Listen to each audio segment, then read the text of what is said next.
Call the Broken Arrow City Council meeting to order. We have an invocation by Pastor Conley.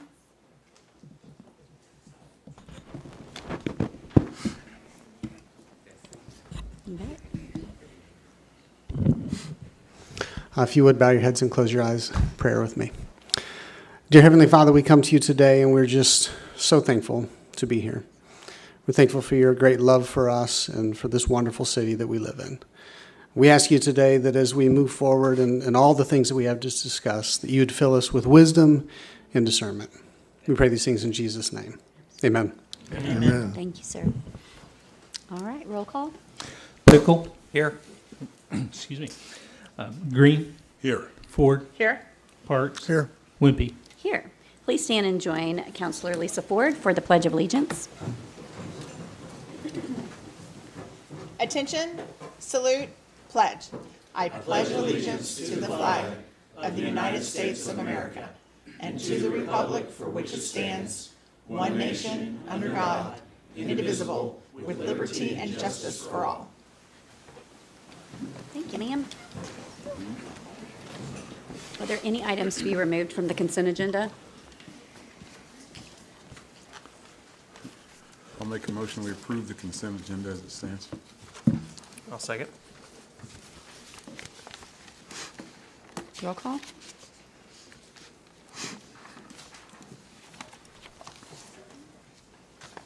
Item 7, hearings, appeals, presentations, recognitions, and awards. 7A, update on the upcoming December presentations to the City Council for the 26 Go Bond. Well, good evening, Mayor, members of council, those in the audience and that are also watching the meeting at home tonight. I just wanted to mention two things to the governing body and our community. The main one is that I wanted to share the exciting news that December 2nd, the administration is going to give the council members I would say, a proposal or presentation with regard to what projects we would like for council to consider in each of the various propositions for the basically Build Our Future Phase 2, which will be before the voters if council approves the appropriate ordinances and resolution for April 7th of next year. And then I'm going to ask the council members really just to take it under advice and then for 2 weeks to let it lay over. And at that time, we'll actually make sure that the city clerk's office has the complete package that the staff is recommending to the governing body for the public to come in to look, and we'll also place it online for those folks that may be interested to see what's being before the council. And then I'm excited that on the 16th, I'm going to ask the council to take the package under consideration and actually vote to move forward to officially allow our legal and special counsel to work together along with the engineering construction with Kenny Schwab to bring forth the ordinance and the resolution calling for the actual election and pretty much finalizing the packages, proposals for the bond package on April 7th. And so, as council knows, as we've narrowed this down from over $600 million to where now we're right around $400 million, maybe between 405 and 414. And I'm very excited for the public to see this package. Obviously, the council has the final decision on what goes in each of the respective propositions. And so I do know that many of the user groups that have been participating all along, maybe in attendance, asking council, you may be some folks that are here asking for you to support some of the projects that we've presented, and there may be some folks that have questions. And that'll essentially wrap up the preparation of the package itself, and then legal will take over, and then there'll be one phase left, and that's the funnest phase, I believe. It's the public education. That's where the council members and the leadership team, as well as many of the community organizations, get to go out for approximately 60 days and actually working with Build a Better Broken Arrow, share the proposed package and what these amazing projects are that the voters will be voting on April 7th. And so we are nearing the end of this phase of actually finalizing the projects. I know the council's excited. Many of the organizations are as well. And I just want to let the council members know where we're at, and the public more importantly. So hopefully they'll be tuning in, and we'll have some folks that will show some interest in looking at the package once council accepts it after December 2nd. And I'll be glad to answer any questions if you have any. Okay. Any questions? Okay. Now, I will say there is one thing later in the agenda. which regard to the Rose District Plaza. So council is going to actually have to make a decision tonight, tentatively, on which design, so that way we can make for the full presentation. And I'm really excited about the options that are coming before you, so that way the public will first time get to see what those are. And so, Are there tulips in it? Okay. if you want tulips, we'll have tulips. No, I do not. Thank you. Okay. Item 8 is citizens' opportunity to address the council, and there is none. Item 9 in general council business. 9A, consideration, discussion, and possible approval of the creation of a Citizens Engagement Academy. Michael Spurgeon. Thank you, Mayor. So I've had a couple of conversations with council members, and as everyone knows in here, is our Citizens Police Academy is incredibly successful. And in fact, I don't know if there's ever been a time when they haven't had enough folks to actually make a class. And as a result of that success, you now have the Alumni Association, and they become very important in assisting the police department, the council, in making sure there's great education about the roles and responsibilities and the relationship that the police department has within our community. And so there are other cities around the country that have what I will call, for a lack of a better term right now, a Citizens Academy, to where folks go through a similar program over 8 to 10 weeks, like you do with our police academy, where they learn more about actually their form of government and about the various departments that basically operate on their behalf on a daily basis. And we did some research and have some models that we feel like if council gave direction to go forth, we could actually put something together and come back to you in the first quarter of next year. And essentially what we're talking about is a similar curriculum like we have with the police, where it'd be for a set period of time. We would go in, and it would include obviously some high-level discussions about certain departments, but then there's other departments that probably need a little bit more time with. All the directors and leadership team would be involved, but also you look at the user groups, you look at our partners at the school district and the chamber. I would hope that they would be a part of that as well, because that's really who makes sure things move forward in our community. So it'd be similar format, and obviously, once we have a proposal, we would give it to the council members to look at and critique and finalize, and then we would begin the process of actually going through the same applications and taking applications, and probably keeping it, I believe, to 20 or 25 residents, if council's in agreement with that, each year. And obviously, we do get the surveys afterwards and see how we could critique it. But I think overall, from the idea of the council members, and I'm going to be quiet because I know some council members want to speak about this, is really just to educate our citizens more about how our form of government works. A lot of times people think we have the same form of government as Tulsa.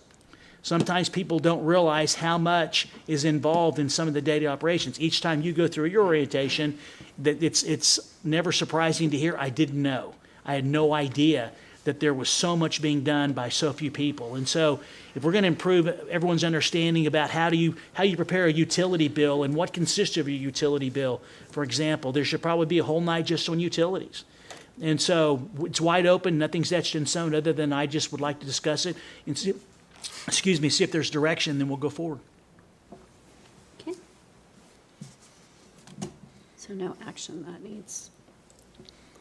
Well, I was waiting if no one else is going to Yeah. talk. I'll talk.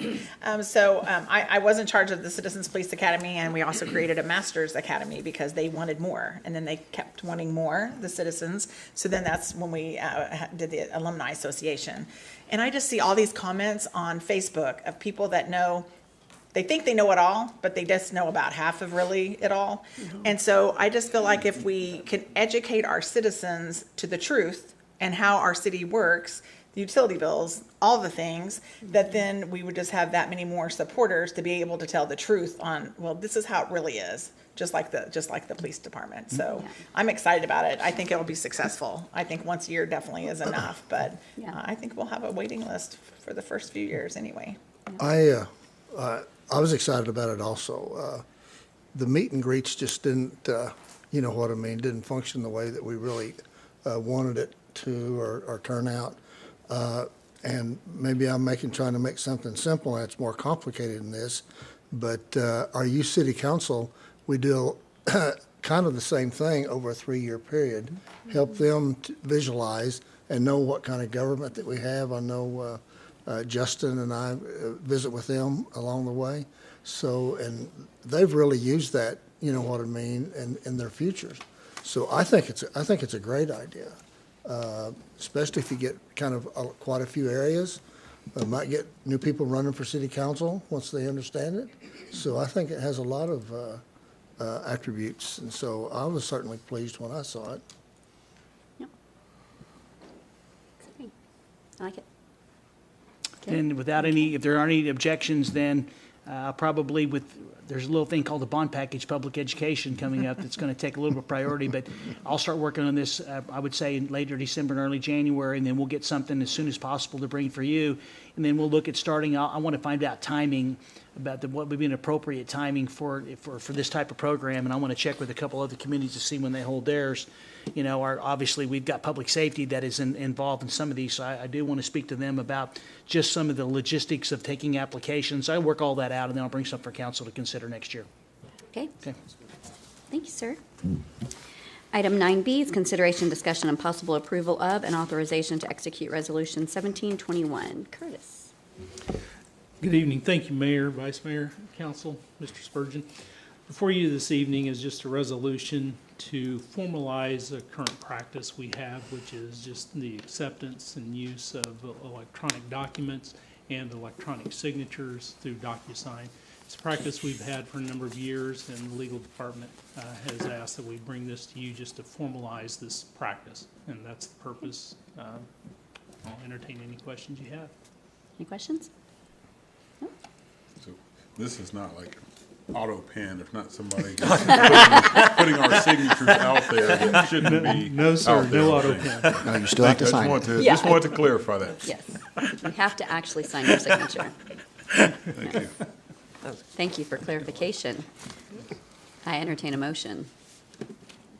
I'll make a motion to accept item 25-1575. Second.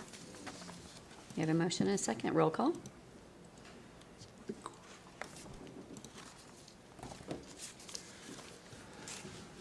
All right. Item 9C, consideration, discussion, and possible appointment of members to the Downtown Master Plan Advisory Committee. Rocky. Good evening, Madam Mayor, Mr. Vice Mayor, members of council, Mr. Spurgeon, Rocky Hinkle, Community Development Director. On October 21st, 2025, City Council adopted ordinance number 3898. This ordinance allows for the creation and formation of the Downtown Master Plan Advisory Committee. This advisory committee will be instrumental in establishing the vision and future opportunities for downtown Broken Arrow.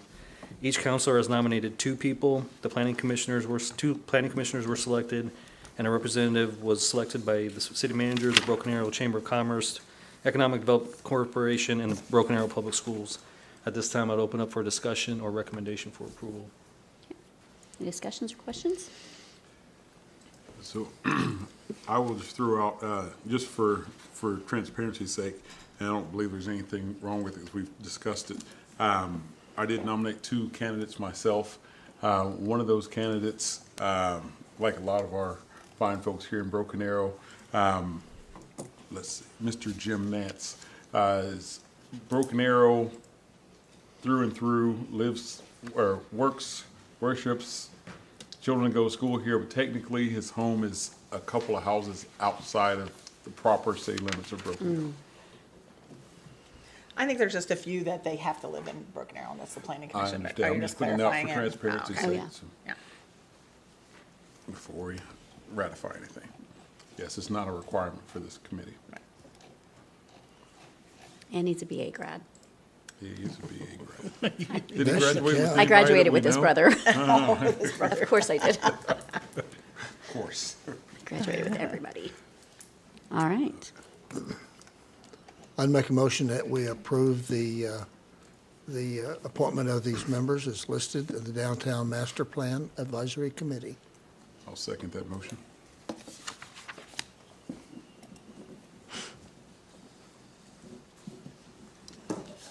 Roll call.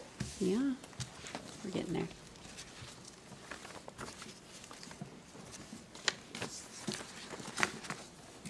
And I see we have one of our former youth city Thank you. council going to be on that committee, Mr. I'm Corbett. excited about that.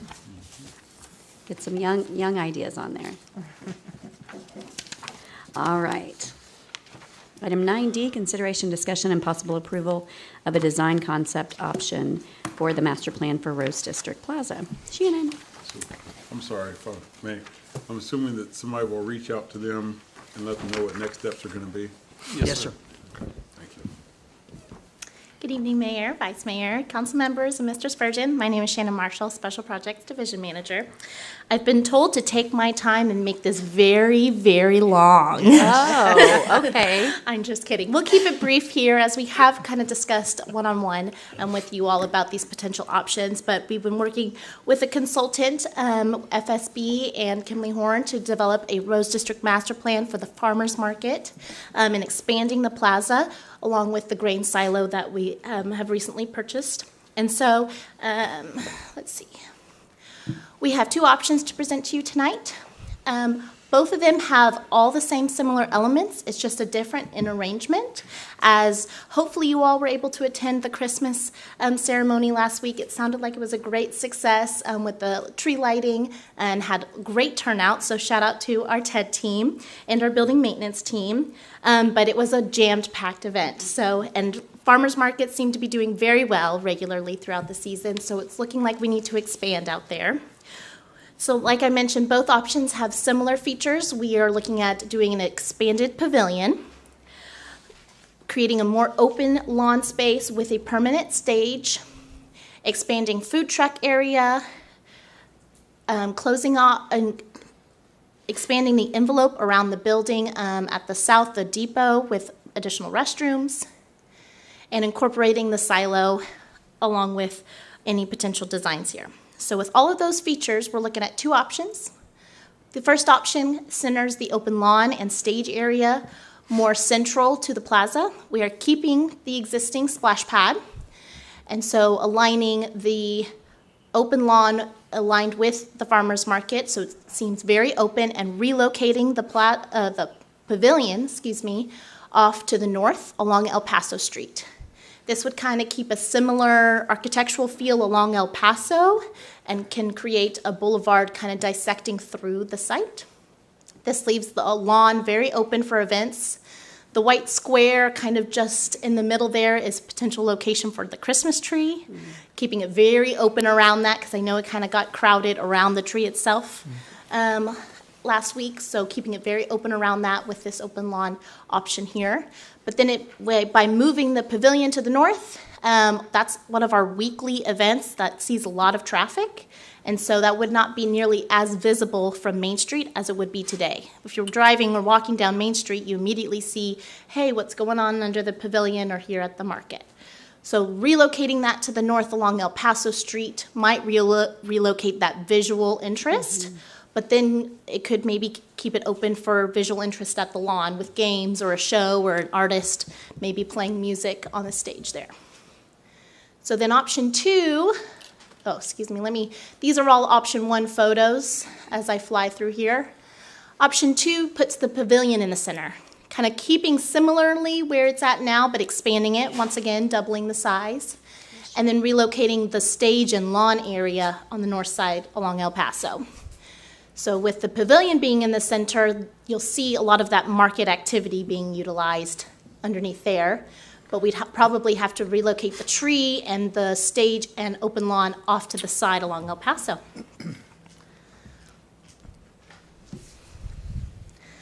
These are still option two here. Creating this is that boulevard with that open lawn on the right and the existing museum and mural also on the right. So with both of these options, I'm going to leave it up to you all for discussion. And if you have any questions, I'm here to help. With that one, could you put where the big flowers are right there? Yes. Could you put the tree there? You definitely could. It'd be a similar location as it is now. Yeah. Are we talking about the playground? No. The tree. The She said where the Christmas tree. big flower, what's the big flowers? Yeah, can you go back Let me to go it? back. Oh, it's on the, that right there. See the flower on the grass? That.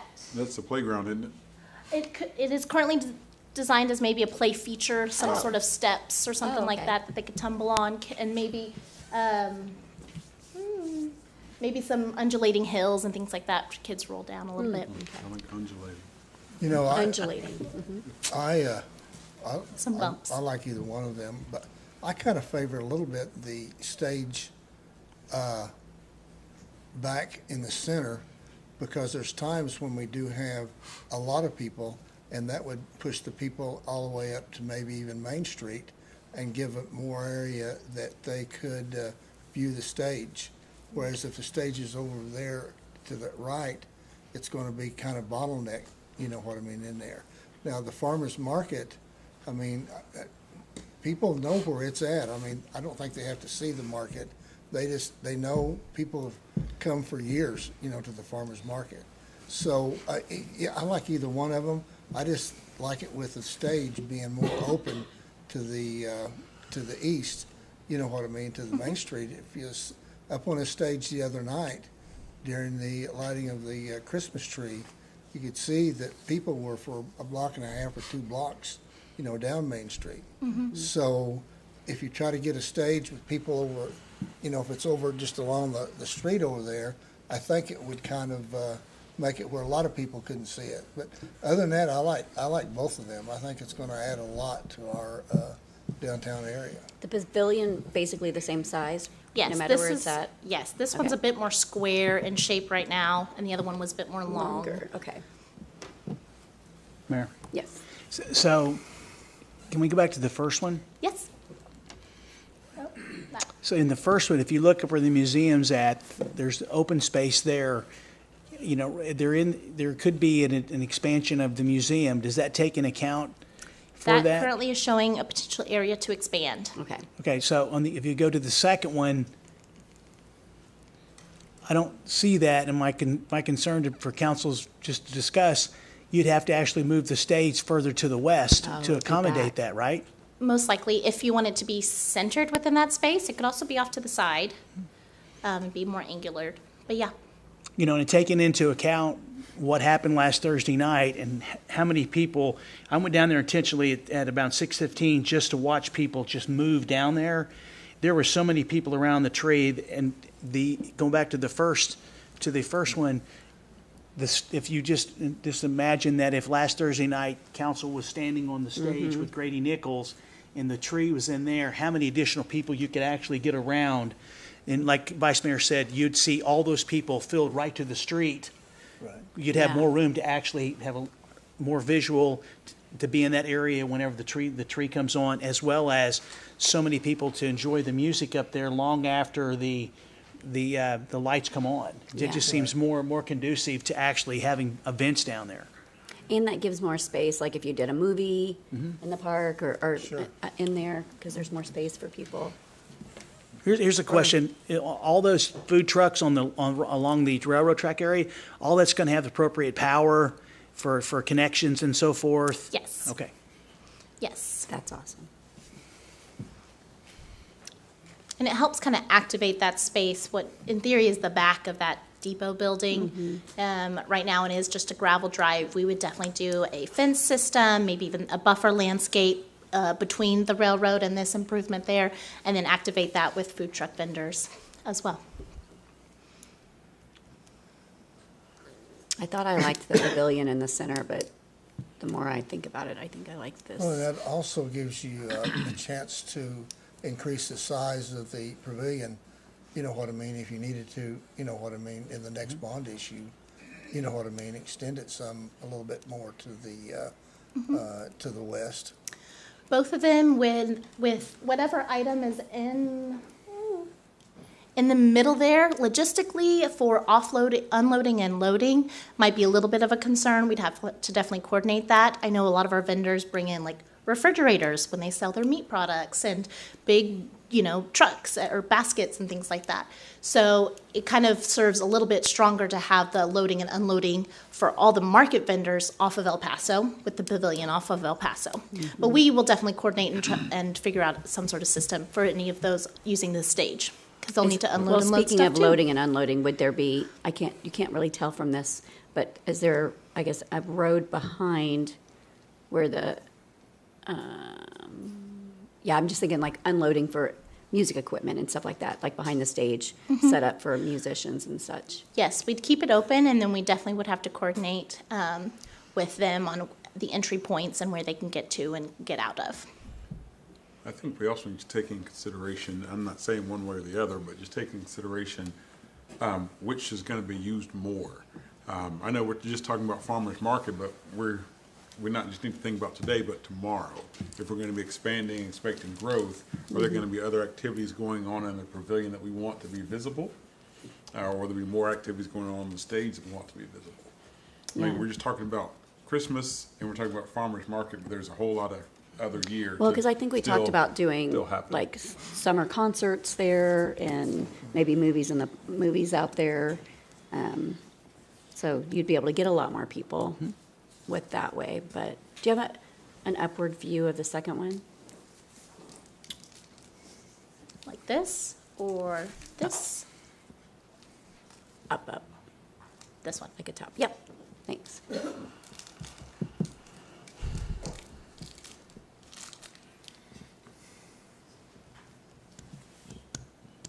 Yeah, you'd probably have to move the stage further towards Ash, right? Most likely. You know, almost every event we have, the special events puts on, for example, the Fiesta de Mayo, we bring out the stage. Now you have a permanent stage. You look at basically Shamrock the Rose, permanent stage. You look at Chalk It Up and the Rose Festival, permanent stage. You basically will draw everyone into this area. You're starting to see the Arch 302 in the area between AVB, and you could actually kind of tie those together as for larger events. And so, you know, to me, that just really, I think the gathering area is what Councilman Green's talking about, and because that's the whole purpose of this. If we're going to make this upgrade, then I think that the TED team and special events need to actually grow more opportunities for people to actually place make, is what it's the technical term. Yeah, I agree. And even if you just look at the farmer's market, all the vendors want to be under the pavilion. It's not necessarily want to be out in the open, they want to be Yeah. under the pavilion, but, I mean. it's Isn't that something to about think double the size? Correct. Okay. That's awesome. I came in thinking option 2, but after listening to this discussion, I think option 1 is a lot more beneficial for future expansion and things like that. I like either one of them, but I really feel like it gives it, with the stage up center of the Tower. center of this tower there in the center of it, it does give you a lot more space to enjoy that and people to see it. Or, Have we when they taken bring into their consideration what chairs. we're gonna use the tower for? We've come up with a very creative idea. Can we move the tower any? Oh, yeah. Not that creative. The last picture in here. The last was slide, very yeah. interesting. I think so. That one. So we've talked, had some initial thought about maybe turning a portion of it into an interactive playground. Okay. That is cool. I think both of them, I mean, it was hard. Both of them were very good quality, and it is a hard decision. I think I kind of lean towards the first one, but I think either one of them would be. I just think from loading in and out of everyone that comes to the farmer's market, it makes, since it will be utilized more, it makes sense to have that pavilion on the north side, you know, where we'll still have events that will need the stage, but not as much as, 2 times a week for the farmer's market. I did hear that they were going to call that grassy area in front of the stage Spurgeon Landing. Oh. Thought you were going to say the Green Pickle Playground or There we something. go. Not happening. Spurgeon. It's interesting, just looking back, the last time we had this conversation, just about everybody who spoke on this option versus the other one said, well, if people are driving by, they're not gonna see what's going on in the pavilion if we tuck it back in the corner, and that's a complete 180. Complete 180. But Yeah. I'm flexible. But I just think it's interesting that everybody's opinion has changed from month to the month. Yeah. Well, mine hasn't changed a lot, but I could really go either way. Yeah. I did take some pictures from up in the History Museum after the event the other night. Boy, and there was some pretty pictures. I mean, there's still a lot of tremendous amount of people, but the grain elevator just looked so Yeah, that was neat. outstanding, the way it was Yeah. decorated up. Just really I'm flexible. really looked great. All right. What do you Do need you to have an know? opinion as our engineer? Should Are you allowed to probably have an stay opinion? neutral. I'll stay neutral tonight. I would just love some direction from you all on which option to go to. I don't know if we need to say option 1 in favor, yay or nay, or option 2? What do you recommend? Well, I would just say is that council has to make a decision between now and the 16th of December. Right. And so if you could give direction this evening, and my recommendation, and I'm like Justin's right, everybody's gone back and forth, but looking at this, logistical, visual, I would recommend to council option number 1. That's what I would do, too. How about cost-wise? Since they're the same program elements, there would be the same cost between the two. And we actually, after this, our consultant will finalize this master plan and provide us with an updated cost estimate so that we can make sure it's within the boundaries of the bond project. Circling back to that. Well, I'd make a motion that we lean to option 1. Second. All right. We have a motion and a second. Roll call.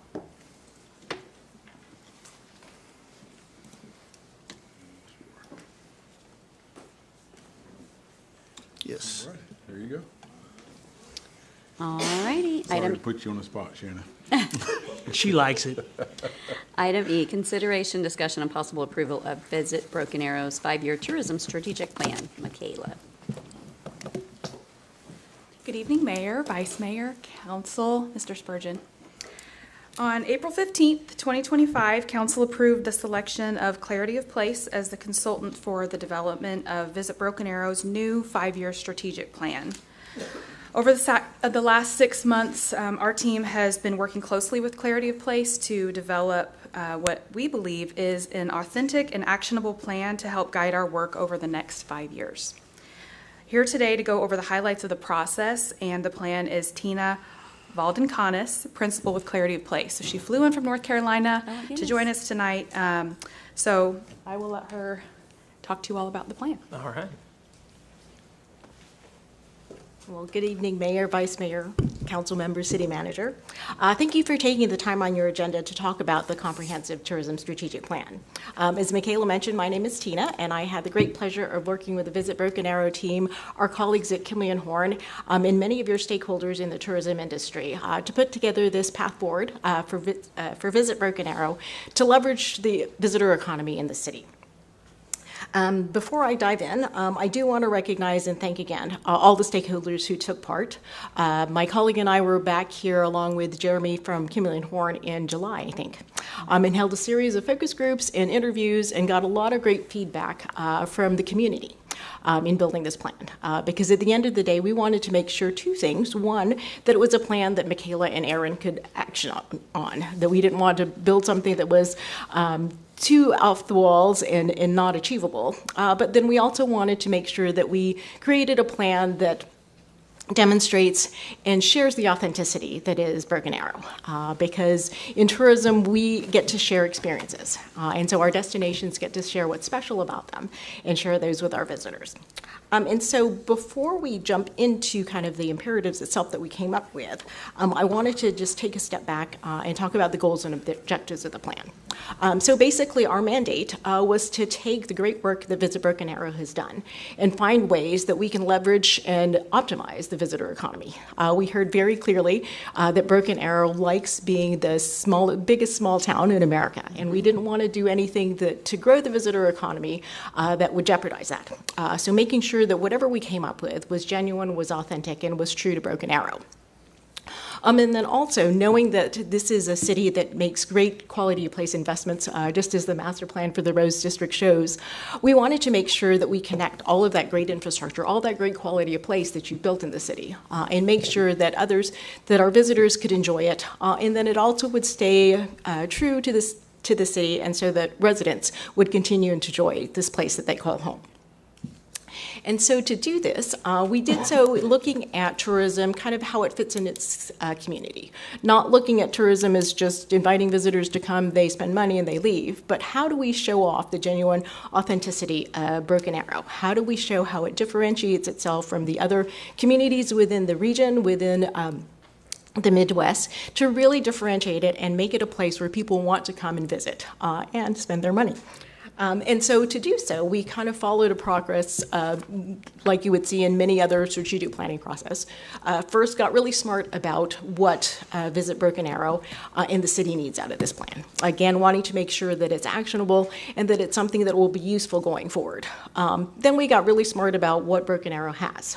So did your situational assessment, kicked a lot of tires, did some secret shopping, figured out what were those experiences, what is that essence that makes Broken Arrow special, and how Aaron and Michaela can continue to inspire visitors to stay overnight, but then also to just visit and have these experiences that you can have in the city. As I mentioned, we took the time to kind of speak to your stakeholders to understand kind of where tourism fits within your goals as a city, and then also what was most dear about the city that people wanted to make sure that we steward, that we keep, and we don't allow to grow too big, so we would lose the authenticity of Broken Arrow. And then lastly, understanding that we have to fight for visitors, that tourism promotion is a competitive sport. We looked around the nation and the world to see kind of what other successful destinations are doing, destinations like Broken Arrow, to make sure that we inspired visitors to come. And so in doing so, we also, when we did all of those assessments, we also looked at kind of what are those strengths and those weaknesses of Broken Arrow as a destination. And again, with the lens of how can we use these strengths and opportunities to make and optimize the visitor economy in Broken Arrow, we came up with a number of imperatives. I want to pause here to make the point that when we were making the plan for Visit Broken Arrow, we wanted to give direction, but we didn't want to necessarily prescribe specific action items because Michaela and Aaron are the experts. They know this community. They know what makes the community special. They know how to inspire visitations. And so more to give direction than to give prescriptions. And as you go through the plan, you'll see that we have 5 imperatives, we call them, of if we do these things or if we make progress in these things, then we can optimize the visitor economy in Broken Arrow. And so starting off with, and it's, I think you got a copy of the plan, so I won't go into too much detail. But the first imperative is around using the great infrastructure that you've built, the quality of place assets that you have in the city, and connecting those better to inspire more visitation, but also to extend stays. Because in tourism, one of the main revenue streams is that hotel lodging tax. And so what can we do to get people excited about coming to Broken Arrow, looking around the city and not just visiting one aspect of it, and using those infrastructure improvements that you've made to really catalyze that visit and extend those stays. The second imperative is around, again, building into that authenticity, that genuine aspect of Broken Arrow, making sure that we don't sell Broken Arrow as just a generic destination that someone can experience anywhere else in the country, but leaning into the essence, the specialness of the city, in making sure that we target our visitation to those areas, leaning into those niche markets, leaning into those areas of specialty, again, to brand Broken Arrow for what it is, but then also to be able to cultivate and to steward the authenticity of the city. And the third imperative, we called it strengthening the visitor ecosystem, understanding that you have a lot of great small businesses, local businesses, businesses that make you special, and making sure that all of those businesses who want to take part in the visitor economy have ways to do so. So looking inward at the things that Visit Broken Arrow already does, and seeing how we can network those businesses together, making the city more visitor ready, but also making those individual companies or attractions more visitor ready as we go forward. The fourth imperative leans into something that we heard resoundingly when we came here to visit, the idea of really leaning into and really optimizing the veterans' heritage that you have in the city, knowing that you've already got a strong foundation, knowing that you're already doing a lot to promote that foundation and show how welcoming the city is to veterans, but taking that to the next step and tying those experiences together, being more proactive in that outreach and showing the welcomingness that Broken Arrow has towards this very important community. And then the final imperative is more long-term looking, building on the great momentum that has started with the film incentive, and leaning also into the creativity and the vibe that you have here in the Rose District of Arts and Culture. But looking at ways that we can kind of tie those together, build those more as a brand for the city, and showing folks why they should come to Broken Arrow to experience that, to feel the culture, to see the arts, to see all of the great things that have taken place in the city. So as you can see in the imperatives, what we're trying to do is give Visit Broken Arrow a roadmap for optimizing the visitor economy and making sure that we have a positive economic impact through tourism. It's taking that solid foundation that has been built for inspiring visitation and giving it even more fine-tuned strategic direction, clearer priorities, and a framework for doing better and even more impactful work. So with that, thank you again for the time, and I'm happy to answer any questions you have. Any questions?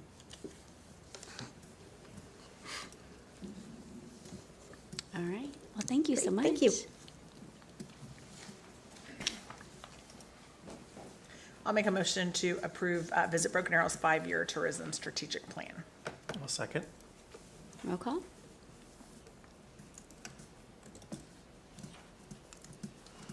All right, 9F, consideration, discussion, and possible approval of Resolution 1723. Graham. Thank you, Mayor, Vice Mayor, Council, Mr. Spurgeon. This is a resolution to authorize the city attorney to enter into a final journal entry of judgment in sued realty versus City of Broken Arrow. This will authorize the foreclosure of a utility easement that's located about 1/2 mile north of Dearborn Street and 1/2 mile east of 37th Street. This will basically just foreclose our right to reopen it from now till forever. So I'll be happy to take any questions. From now and till forever? Forever. Forever. And okay. ever. And ever. Any questions?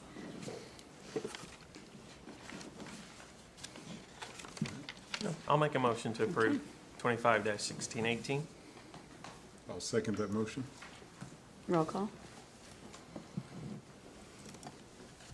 Item 9G, consideration, discussion, and possible approval of Drainage Advisory Committee's recommendation for expenditures of 2018 general obligation bond funds. Charlie. Good evening, Mayor, Vice Mayor, council members, Mr. Spurgeon. Charlie Bright, Director of Engineering and Construction. Tonight's talking about approval for expenditure of Proposition 6 funds from the 2018 general obligation bond. This item did go before the DAC, which voted 6-0 in favor of the item. Wanted to quickly show the item to you, explain it to you, and then hopefully get approval to move forward with the project. So the 6100 Business Center is located, west of Aspen, there just south of Albany, 61st and Aspen. I believe it was developed approximately 1985. And the way it was developed, obviously, our criteria, our first drainage criteria, I believe, was in 94.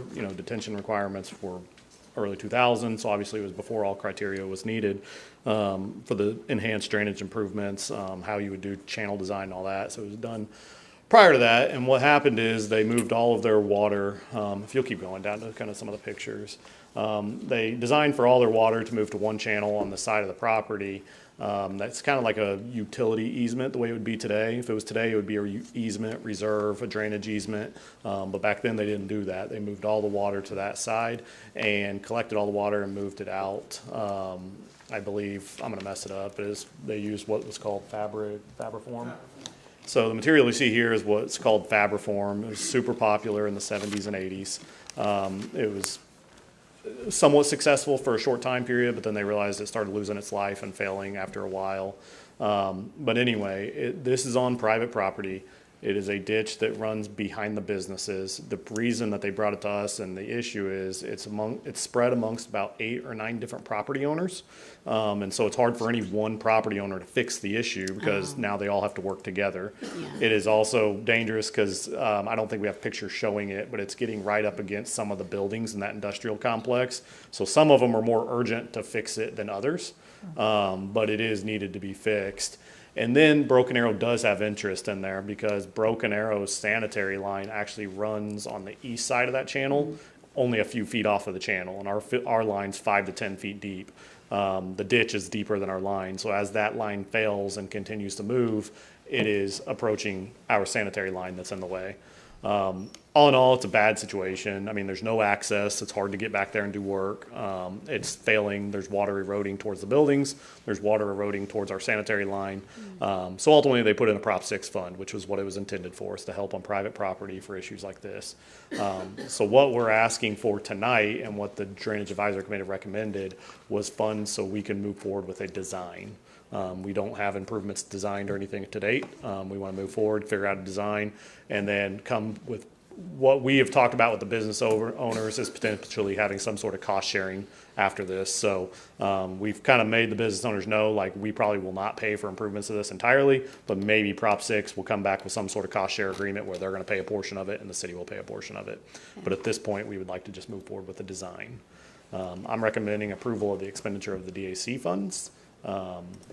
Can you scroll up? I don't remember exactly how much we were asking for. 50. 50. Okay, 50. You all see it, I don't. But, for $50,000, and I'm happy to answer any questions you guys have. We'll say that probably when that was built, as we was looking at it, it probably looked pretty good, in there.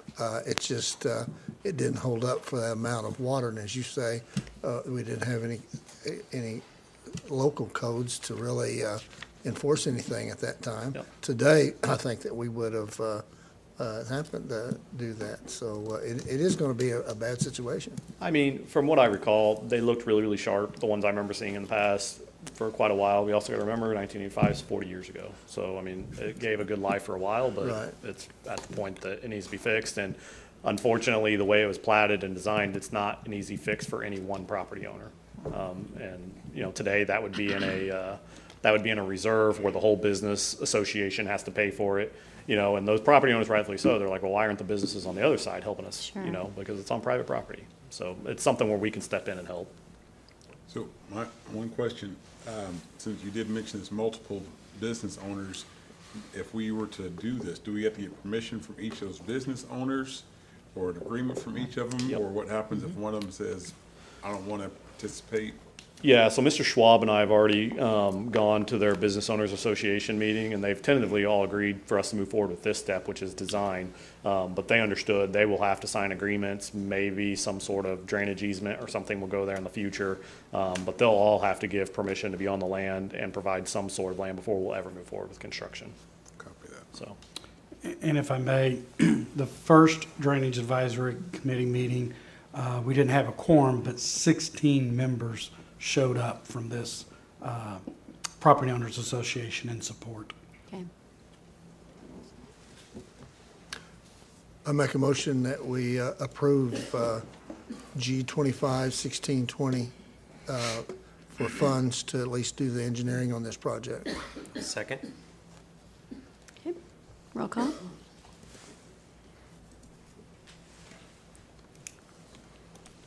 All right. Item 9H, consideration, discussion, and possible approval of an authorization to award the lowest responsible bidder to Gober Construction. Charlie.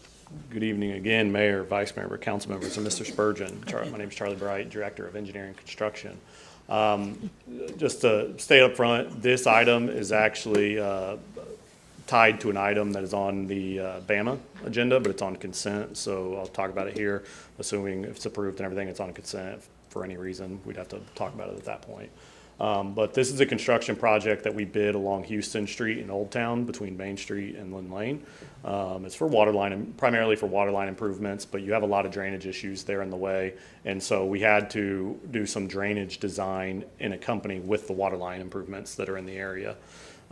So we bid it out, actually just to save money and be as fiscally responsible as we can. We actually bid it out to where our utility team is going to do most of the water line work, and a contractor is going to do all the drainage work for us and do the borings for us under the road because we don't have the equipment to do the borings. Gober Construction is who we're recommending as the lowest responsible bidder. I will point out in this situation is unique that Gober was not our lowest bidder. Mm-hmm. We have strong hand. We do have a past history of working with them. And we've had some issues in the past. They have done a project since then successfully. But when we got their low bid award, we checked in with all of the references that were provided. And based off of the feedback we got from the references, plus our own past experience, we decided as staff that we felt Gober Construction was the lowest responsible. Happy to answer any more detailed questions on that, but you know, I know that we've been before this governing body recently where we've had trouble with contractors and issues, and we feel like this is the most appropriate way to proceed. Yeah, they're all across the board, aren't they? Yeah. Any questions? So with that, we are recommending, for the city portion, we are recommending award to Gober Construction for the number that you see of $565,940. The other portion will be under the Bama portion later. Okay. So. Okay. I'll make a motion we approve 25-1580. Second? Roll call. Thank you all. Thank you, Charlie.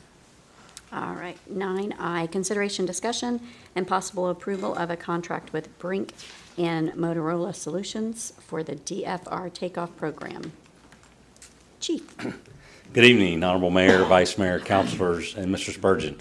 My name is Lance Arnold, and I'm very privileged to lead the exceptional members of the Broken Arrow Police Department. What you have before you tonight is an incredible and unique opportunity, and it's one really that through this council and Mr. Spurgeon's vision and leadership has set Broken Arrow apart historically, as we've heard tonight with a lot of these great projects, as an innovator, as one that is concerned about progress and certainly committed to public safety.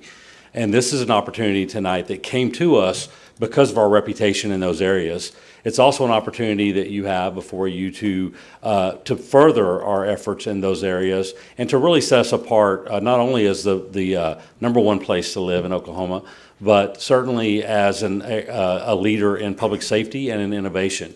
A little bit about the DFR program. So it is a relatively new program in public safety. I'm sure you've seen the advertisements and things with the autonomous drones for Amazon and Walmart, and that's becoming a thing. What allowed that to really kind of become a thing in those industries as well as in public safety was the allow to fly the drone beyond line of sight. So you may remember or know that we have a current UAS or drone team, and the way that drone team works is they are always within line of sight. So when we have a need for a drone, the officer responds, they deploy the drone, and it stays within line of sight. It's more reactionary to an event that's already occurred, and their response time is just like our normal response time or wherever they happen to be in the city and wherever they're needed. The way the DFR works is it would run out of our real-time information center, so this is an expansion, kind of the next evolution, if you will, of our real-time information center. They would be piloted. It's primarily autonomous, but still would be piloted by members that are currently assigned to the Real-Time Information Center.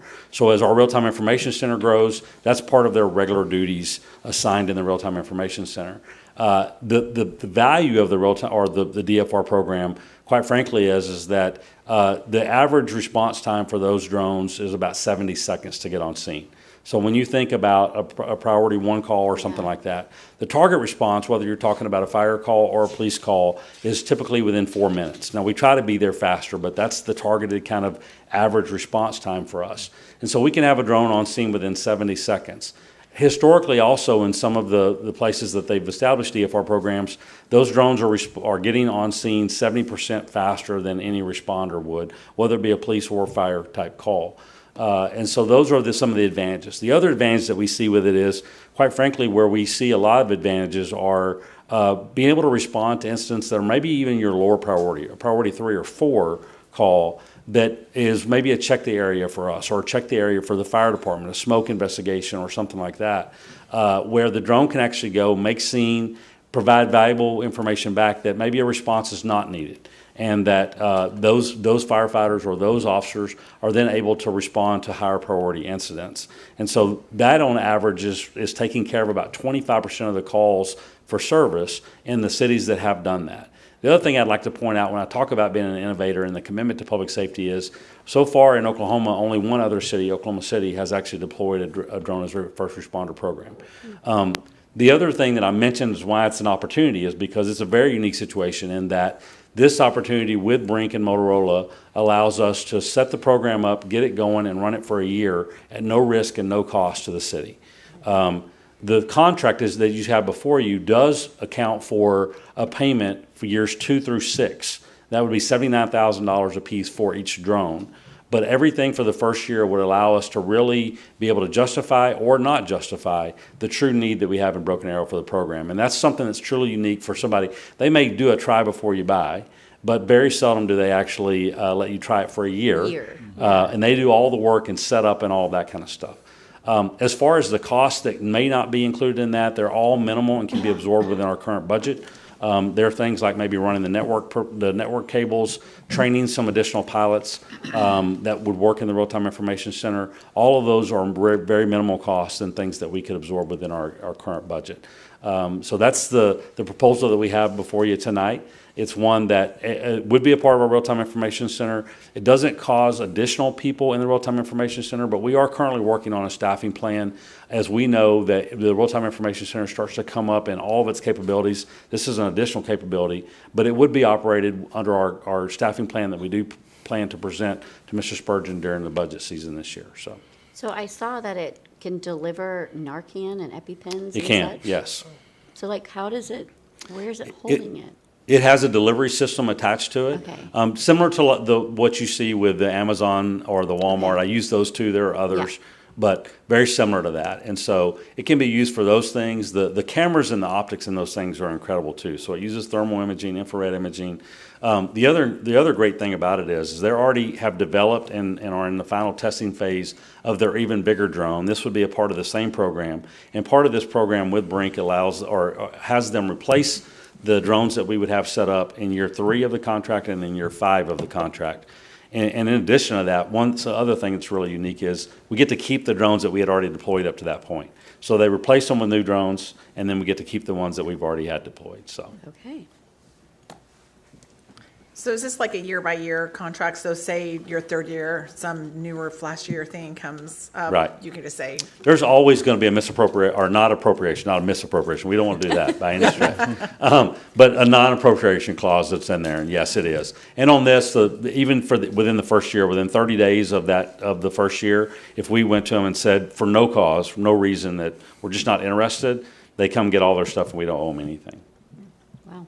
But I will tell you, as far as that newer, flashier thing, we've seen, and we had the incredible opportunity to go to the International Association of Chiefs of Police conference this year. That's where we actually got this original kind of discussion going with them, and what they have in the works that would be that drone that replaces the initial ones that we would get this year in year 3 of the contract is that newer, flashier thing. So for certain, they're constantly in that evolution stage. I think when it comes to public safety, obviously it's a priority for our city. And when it comes to public safety being top-notch and cutting edge as our police department is, you have to stay on top of technology, and this is just a further way of doing that. I've heard a lot about this technology and actually got to see it in action, actually with both chiefs in Colorado Springs. Yeah. It's pretty incredible, the capabilities of these drones and the time it can save and the resources it can save. So I'm definitely in favor of this. Okay. Thank you. Any further discussion or question? Okay.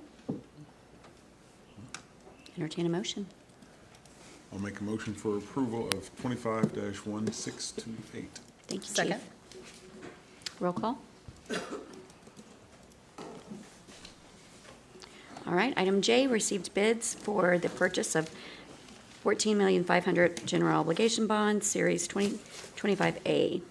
Cindy. Good evening, Mayor, Vice Mayor, Council, and Mr. Spurgeon. Tonight, the council authorized the solicitation of bids to sell $14,500,000 from the 2018 authorization on the regular October 21st council meeting. Bids were received this morning at 11 o'clock. We did receive 4 bids. John Wolf here to go over the bids and to make a decision. Good evening. Don't want to slow down the pace. Keep it moving, keep it moving. Keep it moving. I'll talk while you pass these out, but I did want to at least provide the bids that did come in. There's enough to go all the way around. You'll see the detail, but we did receive 4 bids. Low bids was actually from TD Financial Products LLC. Thank you. This is on the 20-year term bonds, and we had a bid of 3.669651. The reason to go to that extent of all the decimal places is that was very close to the second low bid. The market's kind of been up and down. Main thing is you guys think about this big picture, 20-year debt, all our projections going forward are in this 3.6 range. And so we accomplish, when we talk about 400 million, a little bit more, that's what we've assumed going forward. There's a lot of positive movement in the market, keeping the market to a position to where you guys can meet your objectives. We recommend that you award to TD Financial Products LLC as a low bidder based on the award at lowest TIC, or true interest costs. Be glad to answer any questions that you have. One thing, I don't know if you had already mentioned in a previous meeting, you had the bonds rated by Standard & Poor's. Have you already addressed this? No reason to go into that. That was a change for the good. So, Thanks for all you do, John. you bet. Thank you. You bet. Even though the difference is very minimal, those decimal points, when it comes to that many dollars, adds up. Yeah. Correct.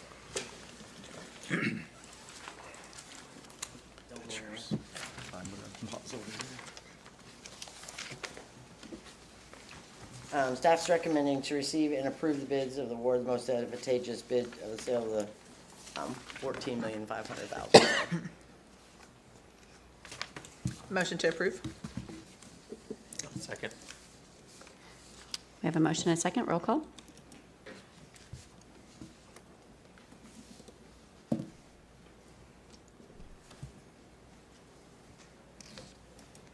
All right. Item 9K is to review bids for the 2.5 million GeoBond series. I do have those to pass out. Oh, you don't have those? I do. Okay. Yep.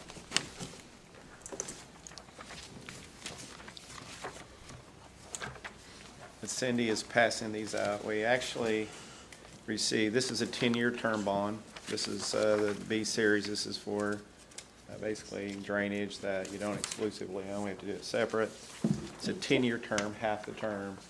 We received 1 bid on this from TD Financial Products LLC. And in case you say, well, why did we got 4 on the other? Why did we just get 1 bid? There's so much out there in the market. So many. Everybody's trying to obviously buy bonds on a big sale date today nationally. But the positive thing, we got a bid of 3.11% on a 10-year term, and which was lower than we were projecting when we put everything together. So same low bid as you had on the 2025A, so we recommend awarding to TD Financial Products LLC. Glad to answer any questions. Any questions? I'll make a motion to approve 25-160. Second.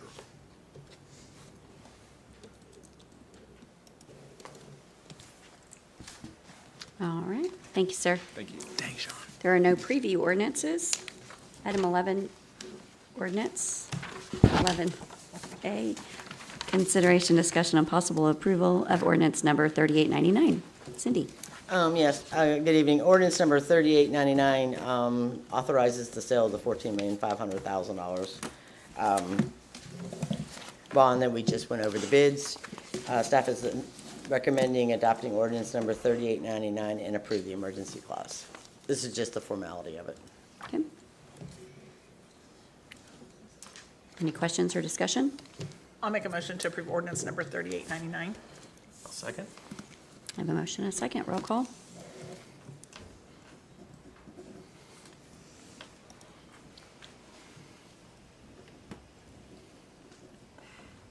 I can't vote for him, so. We can wait. It sounds like he's almost finished. Or new City Hall will. Do you have the auto pen? Just kidding. Anyone have any Jeopardy music?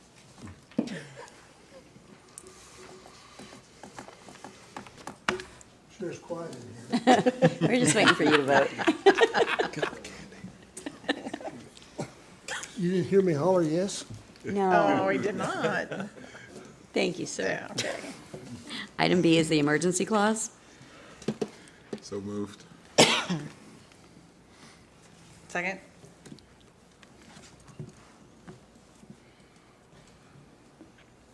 Roll call.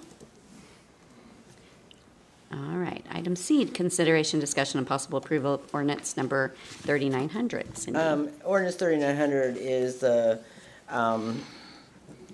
final steps to adopt, to move forward with the $2.5 million bond sale. Staff is recommending adopt ordinance number 3900 and approve the emergency clause.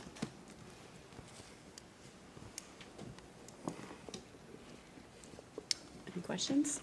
Discussion? No, ma'am. Okay. Entertain a motion? I'll make a motion to approve ordinance 3900. I'll second said motion. And these both will fund in December. Okay. Item D is the emergency clause. Make a motion to approve the emergency clause?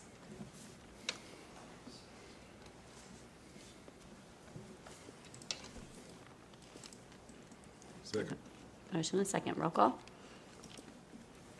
Thank you, ma'am. Thank you. All right, remarks and inquiries by governing body members. Huge thank you to our staff. The Christmas kickoff was amazing, as always. Picture perfect. Yes, I think that was the goal, as always. So And the vests were really nice too, weren't they? the vest, They were the really vest nice. and It the was a nice surprise. sweatshirt were really nice on that really toasty evening. It was nice. I wish it would have been cold. That would have been great. Colder, yeah. Yeah, but it's all right. We had snow. We still wore them. We had snow. Yeah, we did have snow, so. Christmas parade is December 6th, 10 a.m. on Main Street, so hope to see everybody there. And then happy Thanksgiving, because we won't be back together before then, so. Anyone else? I'd like to give a big shout out to the Pride of Broken Arrow. Yeah, Came in fourth place, fourth yeah. At the Grand National Championships, there were 4 marching bands from Oklahoma that went, and they all represented very well. And Jinx made it to semifinals, and Broken Arrow made it to the finals and came in 4th. So Yeah. big, continue to represent Broken Arrow in a true light. Do we have a Rotary pancake breakfast before the? 12/6. Yeah, okay, before the parade. yeah, before the You parade. betcha. Okay, Well, we all attended Trader Joe's yeah. very quick ribbon cutting this morning. I Fastest mean, we've 5 ever- till we cut the ribbon and in we were. But the Broken Arrow students were there in full force. It was really exciting. There was a long line to get in, and there's been people that have made comments on social media is like, I don't know what the big deal is. Well, the big deal is that is sales tax that's going to stay in our city and not go to another city. And so I reminded the whole line of people to shop BA. In fact, I tried to get the cheerleaders to, instead of go BA, buy BA. But I think I was a little too late for all that. But anyway, it was real exciting. I think a lot of people were definitely glad to be there. So. Justin didn't think he'd ever shop there, but then I made him walk through the store and I pointed out all the really cool and different unique things, and he said, okay, maybe I will. So She twisted my arm. I did. So, anyone else? Well, and we're all leaving for the week, so it'll be up to you guys. You have to just hold down the fort while we're gone, so. Okay, thank you. City manager? Yes, Mayor, members of council. 4 things quickly. I apologize when Councilor Green asked the question about notification to the folks that are going to serve. There's already been a draft letter prepared and signed by the mayor and myself that Rocky's team is going to be sending out on behalf of the council, acknowledging that they've been appointed and to get ready to get busy. So that's going to go out in the next day or two. So I apologize. I meant to say that when you asked that question, sir. Secondly, I do want to echo the mayor's comments and the council members about the hard work. For those that have been around a while, the first 10 years ago, there might have been 100 to 200 people at the most that were at the tree lighting ceremony. I'm waiting to get the numbers back to see exactly how many we have. it continues to grow. And what I asked the staff to do is eventually is to grow the program to where it's actually going further to the north. And we've accomplished that. Now you're starting to see it actually branch out. And then more and more vendors are wanting to come to actually to basically participate. And so I think it's going to grow, continue to grow. But the other thing I think is important is that I'd like to also do some additional expansions in New Orleans Square next year. But obviously, if you want to do additional programs, you've got to provide proper notice, because it's a busy time of year. But I do think it's an important area where we could have some opportunities. We always have success with a couple of things we do there, like the Hops and Bops, for example. So just great shout out to all the city employees led by Aaron Hoffner, Ryan Bays, his folks. I mean, it was amazing to watch them do everything. And so, Ryan, please pass along to your folks all the hard work that went into this.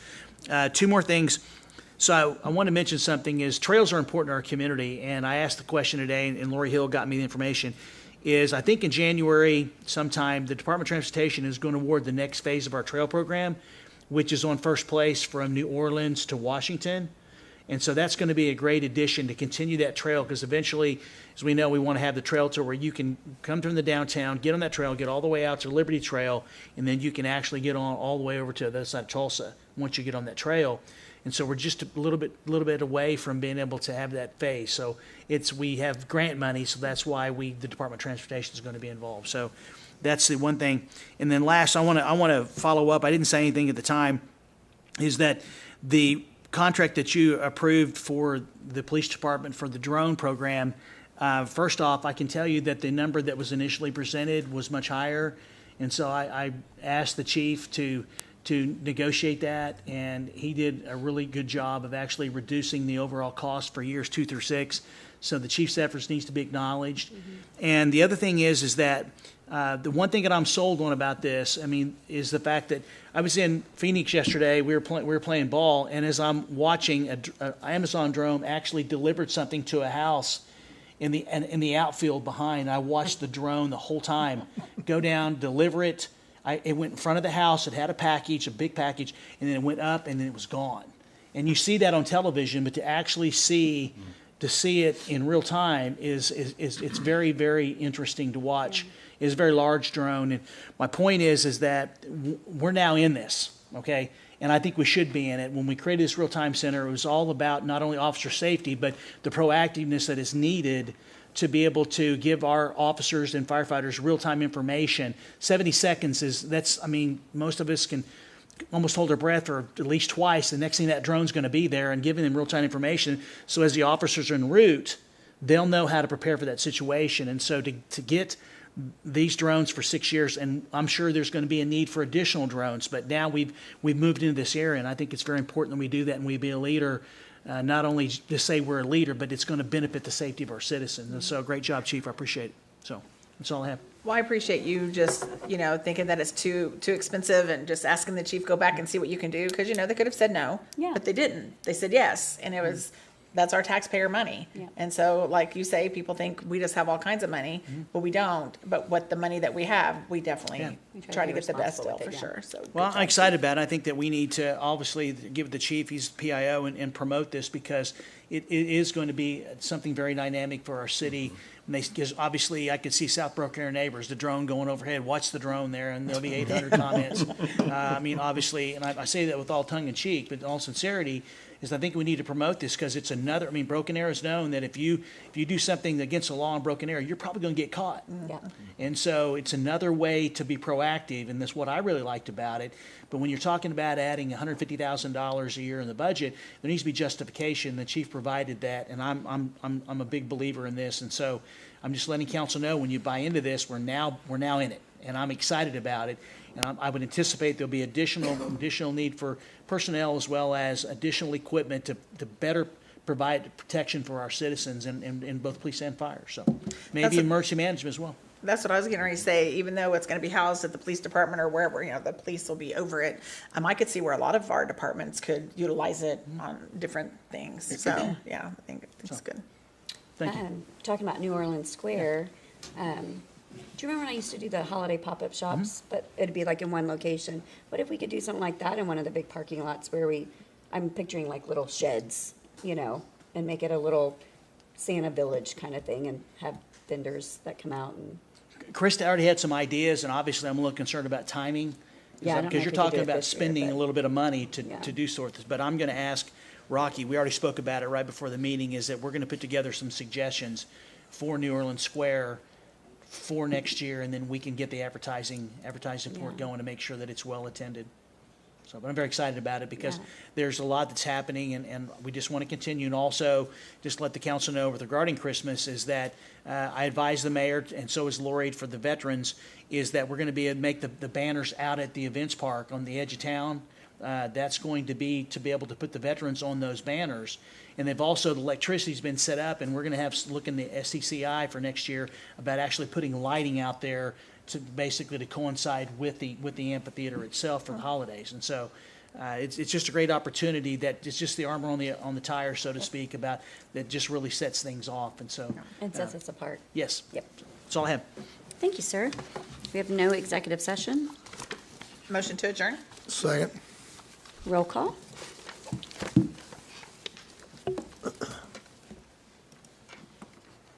All right, call the Broken Arrow Municipal Authority meeting to order. Roll call.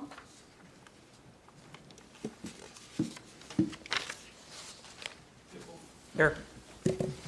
Green, Here. Ford, Here. Parks. Here. Wimpy. Here.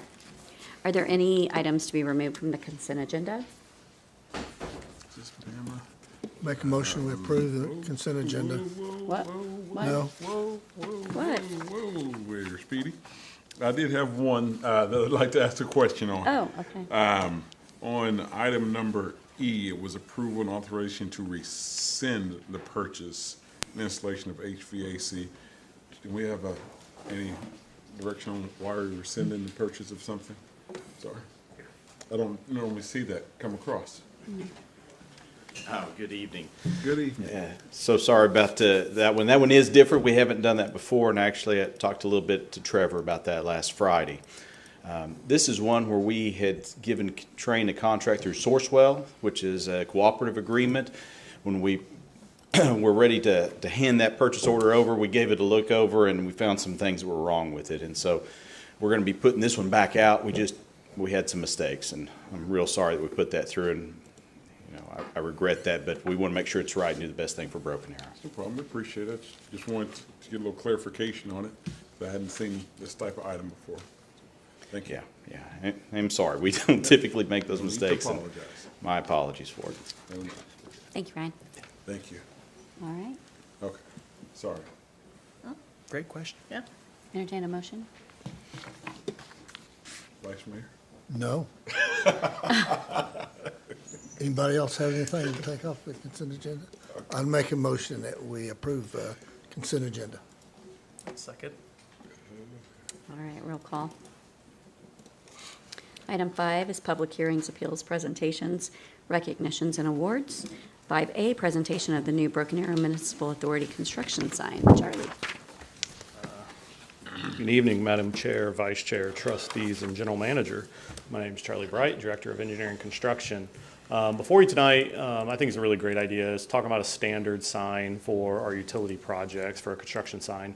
Mr. Spurgeon brought this up recently after traveling down County Line, where you see our current big trunk line going in over about 101st Street, and I thought it was a great point that he brought up. We currently have these signs on a majority of our projects because of bond funding being included, but when you get off the bond projects, we don't put anything up. The one reason that brings light to it is because we fund a lot of our larger capital utility projects through loan programs. And what happens is during those loan programs, it's required by the state and through the regulations that we put up certain signs that say funded by the loan. I think, and to Mr. Spurgeon's point, I think it's an excellent point. I think it can give a misconception that, that's a grant or something else paying for it when it's not. And at the end of the day, they're giving us a loan and the utility rates are paying for that loan. And so what we've come up with is putting up a standard sign for our utility projects as well. That'll be very similar to our bond projects, but basically telling the citizens that we're reinvesting their loan, their rate model, from the utility bill. So reinvesting their money and it being paid for by the city of Broken Arrow on their utility rates and addressing and acknowledging the governing body that actually votes on it instead of the state or whoever else. So what we're showing you tonight is what we're proposing for the standard. We are showing this in presentation format because what will happen is we'll put it as part of our standard documents that we put out. But I don't necessarily want that to be like a council action where any tweaks or anything else have to come back to the council every time. But we put it out as part of our standard drawing, so it would go into our construction specs and all that. So happy to hear any questions or any feedback you guys have. Well, I would just say is that I've seen comments be going as, I hope we're not paying for the water tower. I've literally seen comments, people not understanding. So look at the citizen engagement. Yeah. Is an opportunity. But when you think about the utility budget, it includes operations, which is the day-to-day cost of running the utility. It also includes the pay-as-you-go capital, and it's got debt service. And so the rate model is built because these projects are $12 million, $15, $20 million. We have a $64 million water plant that we did a number of years ago that's being paid for with the rates in order to make sure that we provide what residents expect and are entitled to in terms of water and sewer service, stormwater.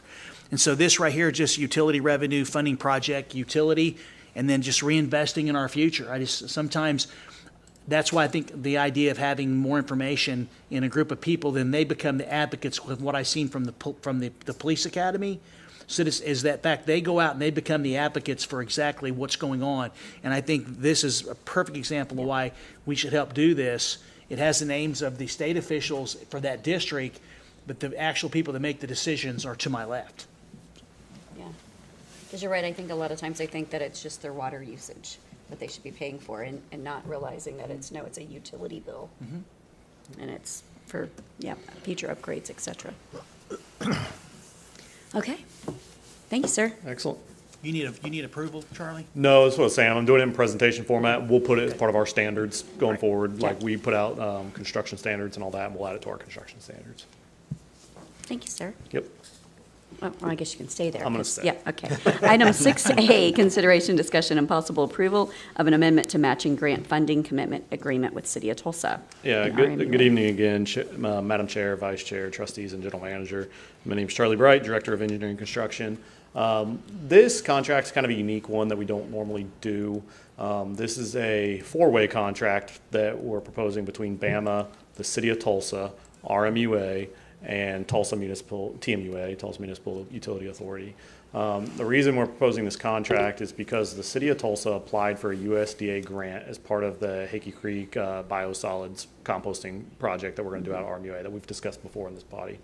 As part of the grant money that the City of Tulsa was awarded, they were the applicant, the City of Tulsa, and as part of that grant money, or the grant process, the USDA has come back and said they need a guaranteed commitment of the matching fund. So I don't remember exactly how much the grant was for, but basically each party was responsible for $19.2 million in matching funds. It created a unique issue for us because we have two different entities matching the funds, and the USDA wanted to see one checking account with all of our money. We didn't want to do that because that's interest money we're losing on and everything else. So the USDA has agreed that if we show a contractual agreement showing that we're both committing our matching funds, then they'll take that to finish off the grant. So what this is today before you is an agreement spelling out that our matching funds are there, and as we go through the project, we are committing our $19.2 million to the project. It's all money that we have set aside in our loan program that we just talked about, and we're prepared to present, but it's giving that agreement ready so City of Tulsa can proceed with acquiring the grant. So happy to answer any other questions you guys have, but we're recommending approval of the contract. Okay. Any questions?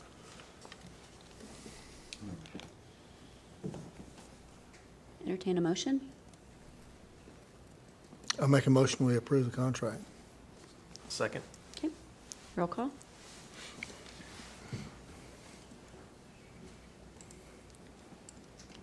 Thank you. Thank you. Item B is consideration, discussion, and possible approval of an authorization to execute Amendment 2 to Agreement for Professional Engineering Services with Black & Veatch Corporation and RMUA. Emily. Good evening, Madam Chair, Vice Chair, Trustees, General Manager. I'm Emily Rowland. I'm our Environmental Division Manager. And so this item I'm bringing before you guys is Amendment 2 to an agreement we have with Black & Veatch for our Hickey Creek Lift Station Phase 4 improvements. I do have just a quick presentation to go through so you guys can see kind of what the plan for these phase 4 improvements are. So we won't go into a lot of detail, but just kind of show you guys what's going on with it. So the Hickey Creek Lift Station is located in the Hickey Creek Park, which is between 111th or Florence and 121st Tucson on Garnett.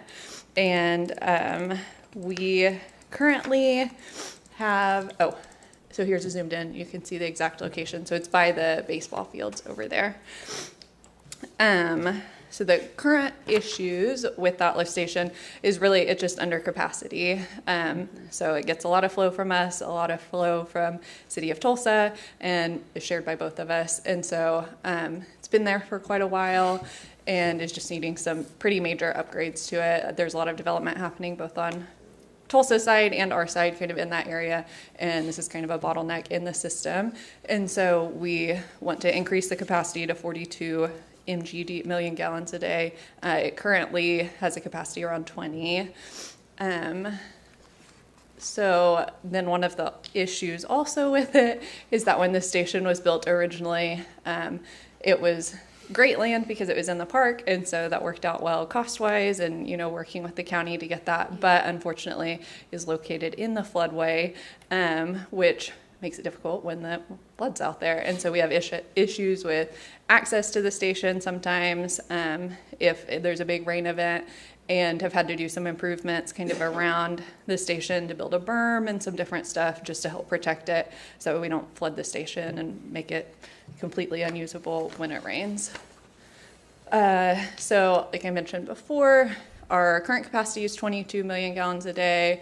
The alternatives we looked at, we wanted to get it up to 42 million gallons a day, and kind of looked at a lot of different alternatives with this. So that's one of the reasons that this is Amendment 2, because the initial agreement was to come up with an alternative, but then as we got into it, we got into a lot of different alternatives that we looked at, so did an amendment to kind of evaluate some of those even further.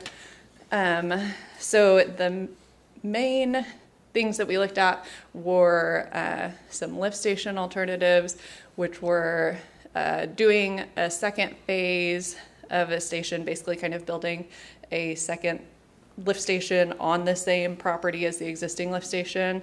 There's a little bit of space out there, and so kind of would be a tight configuration on that site, but we'd get the whole thing on the existing site. So you'd have the original lift station and then a 20 million gallon a day supplemental lift station to help with that wet weather flow, and as it continues to grow out there, just kind of add additional capacity. The alternative 2 was to just go to a completely new site, so it would be out of the floodway and wouldn't have the access issues, any of that stuff. And then alternative 3 that we initially looked at was to do kind of a combination of 2 and 3. So phase 4, we would do a supplemental station on the site, and then eventually when we had to do phase 5 improvements to upgrade it even more, then we'd go to a different site. That one we ruled out fairly early on just because it was cost prohibitive, because you're straining capital in one location, spending a lot of money there, just kind of chunking that away and then moving to a new site.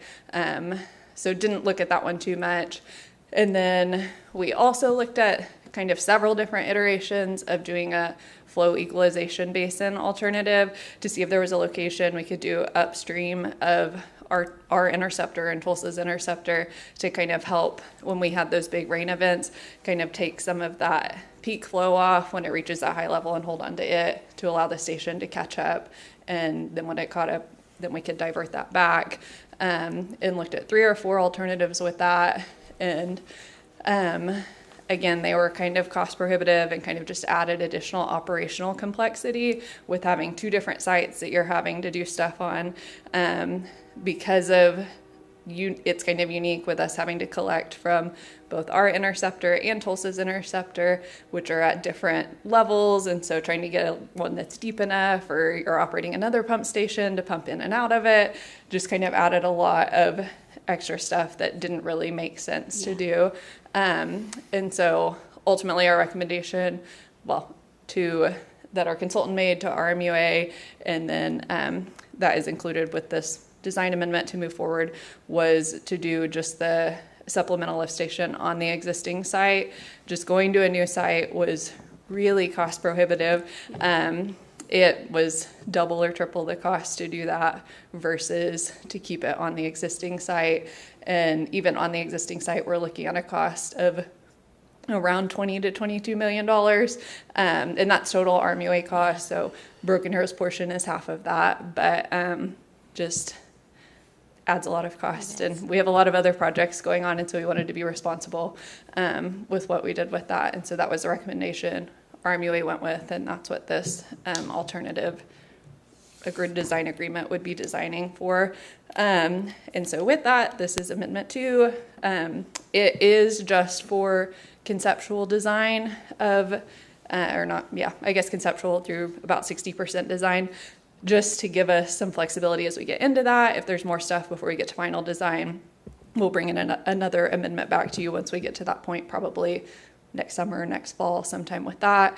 And we are looking at still including some money in the project to purchase some property upstream of the lift station, just in case if at some point in the future we want to leave our options open. We don't want it all to develop out in that area and then be stuck here forever. Sure. So putting some money there to look at some sites and see if there's an alternative for us to do that at some point in the future.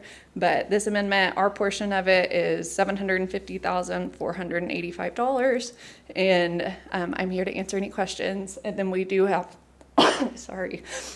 we do have a representative from Black and Beach here if you have any questions for him. Okay. Any questions? And that is splitting the cost with Tulsa, right? Yeah. Yes. Okay. Will the work be done by our team or by contractors? I know it's in the design phase. Yeah, so the actual lift station construction will be done by a contractor.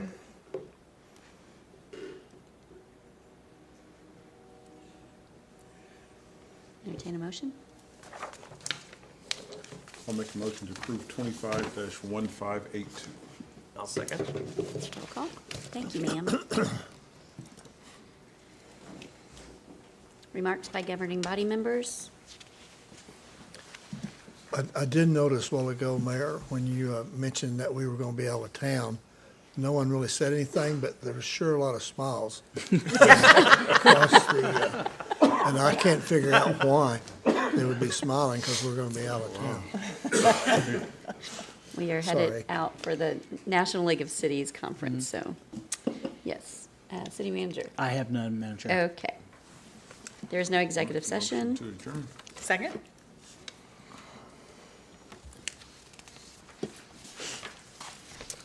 Call the Broken Arrow Economic Development Authority to order. Roll call. Green. Here. Pickle. Here. Ford. Here. Parks. Here. Wimpy. Here. Are there any items to be removed from the consent agenda? You don't have any I'll on this make a one? motion then that we approve the consent agenda. Second? Gotta have fun. Roll call. There are no public hearings, appeals, presentations, recognitions, or awards. No general authority business. Remarks by governing body members. City Manager? I have one, Madam Chair. Today is the 5-year work anniversary of Amber Miller. Oh, Happy anniversary. I saw Amber and her significant other and their very big dog at the tree lighting ceremony last Thursday, and I'm so glad that we've had Amber for 5 years. I'm so glad she came back. Yes. And so I just wanted to publicly recognize how much we enjoy working with you, Amber. I know that the TED team, the council appreciates all you do, and certainly hope that you'll continue to stay with the EDC and do great things. Yeah. Yeah, that's all. I was very shocked at how many I was signing the employee anniversary certificates. And then Farhad was here earlier, but he 45 years, and Oh, wow. Bill Cade 50 years with the city of Broken Arrow. That's amazing. Well, I So, will tell you is that it's been recommended, and I'm looking at it, is to create a city employee or a city official hall of fame for something that we can recognize those for their Yeah. outstanding service. And so I have a draft of it that actually Norm and Kenny worked on with HR, and so that's something I'm going to be presenting to the council next year. to recognize those that have given, because it is significant when you're signing those to see starting at 5 years all the way up to 50. Yeah. You stop and you look at the names and the faces, and it's always my favorite time of the year when it comes to Impressive. recognizing employees. So. Yep. So, we have no executive session. Motion to adjourn? Second. Roll call. Yeah, click it. I gotta click. Oh, I never get to do that. Yeah.